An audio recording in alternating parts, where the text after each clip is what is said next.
नमस्कार दोस्तों, आज बात करते हैं आगे की नदियों में। और पहली नदी हमारी आज ब्रह्मपुत्र। कल हमने आपको गंगा रिवर के बारे में बताया था। आज के नेक्स्ट रिवर है ब्रह्मपुत्र। देखो, ब्रह्मपुत्र भारत के बाहर से निकल के आती है।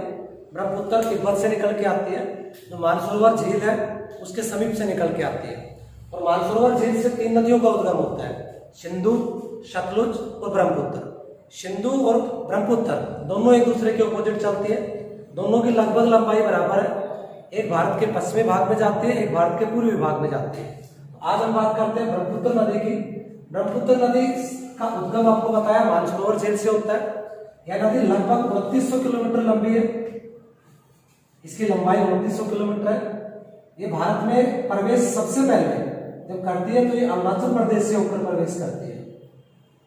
अरुणाचल प्रदेश से पहले ये तिब्बत में बहती है। और दुनिया में एक यही ऐसी रिवर है जिसके 6 नाम है, और जो हमारे लिए काफी इंपॉर्टेंस रखते हैं। जिनमें से पहला नाम आता है सांगो। जब ये नदी तिब्बत से होकर बहना स्टार्ट करती है तो तिब्बत में इस नदी का नाम क्या पड़ जाता है? सांगो या साको नदी के नाम से भी इसको जाना जाता है। ये हिमालय के साथ साथ बहती है। भारत में प्रवेश करने से पहले सबसे पहले जो हिमालय की सबसे पूर्वी चोटी है नामचा बरवा से एक यू टर्न लेती हुई ये इंडिया के अरुणाचल में प्रवेश करती है। और जैसे ये भारत के अरुणाचल में प्रवेश करती है, इसका वहां पर नाम क्या हो जाता है? दिहांग। तो इसका मतलब इसका दूसरा नाम कौन सा है? दिहांग। कहां पे है? अरुणाचल में। अरुणाचल में इसको दिहांग के नाम से जानते हैं। अरुणाचल के अंदर ये दिहांग के बाद 2 नदियों से मिलती है जिनके नाम है लोहित और दिबांग। जब तक ये लोहित और दिबांग से नहीं मिल जाती है तब तक इसका नाम दिहांग होता है। और जैसे ही ये दिबांग और लोहित के साथ मिलती है इसका नाम क्या हो जाता है?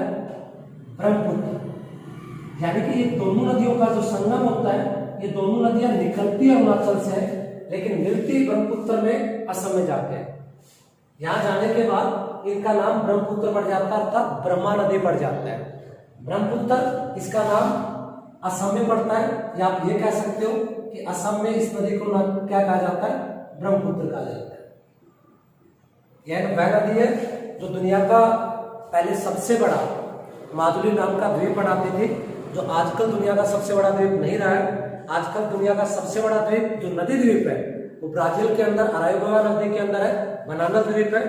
वर्तमान में भारत का ही आप यही कहेंगे सिर्फ कि जो माजुली द्वीप है वो इस समय दुनिया का नहीं होकर केवल इंडिया का, केवल भारत का सबसे बड़ा नदी द्वीप है माजुली।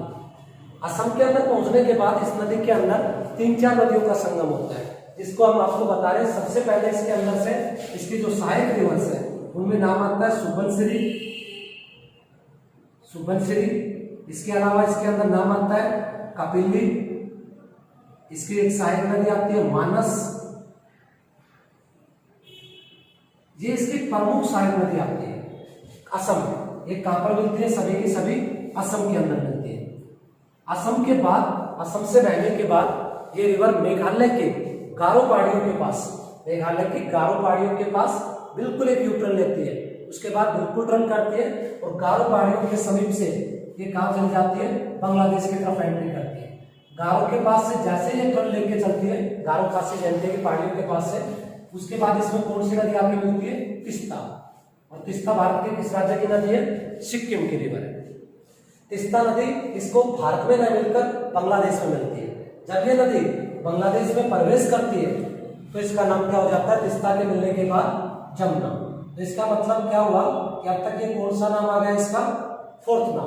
पहला नाम सांको, दूसरा नाम दिहांग, तीसरा नाम ब्रह्मपुत्र और चौथा नाम जमुना।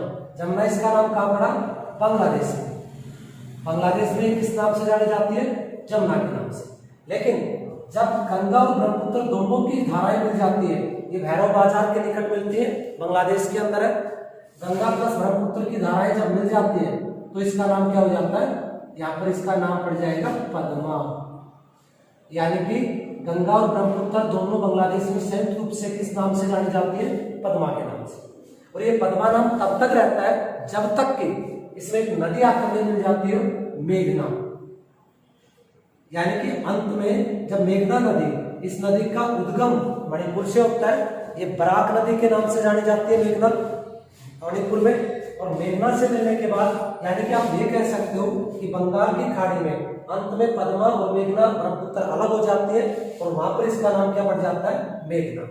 ये थी ब्रह्मपुत्र। अगर हम इसको मैप की तरफ से देखें तो ब्रह्मपुत्र इस तरह से भारत में प्रवेश करती है, इस तरह से, और इसकी जो सहायक नदी है ये आप मानसरोवर झील मान के चले, ये मानसरोवर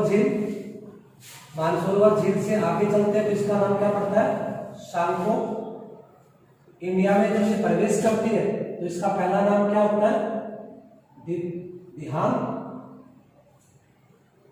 और इसके अंदर से दो रिवर्स आपके मिलती है, एक लोहित और दूसरी दिबांग। दिबांग और लोहित के मिलने के बाद इसका नाम क्या पड़ जाता है, ब्रह्मपुत्र। उससे आगे इसमें सुबनसिरी, उसके बाद कावेरी, मानस, कामेरी और अंत में तीस्ता जैसे नदी आके मिलती है, तब जाके ये नदी बंगाल की खाड़ी तक पहुंचती है। तो ये तो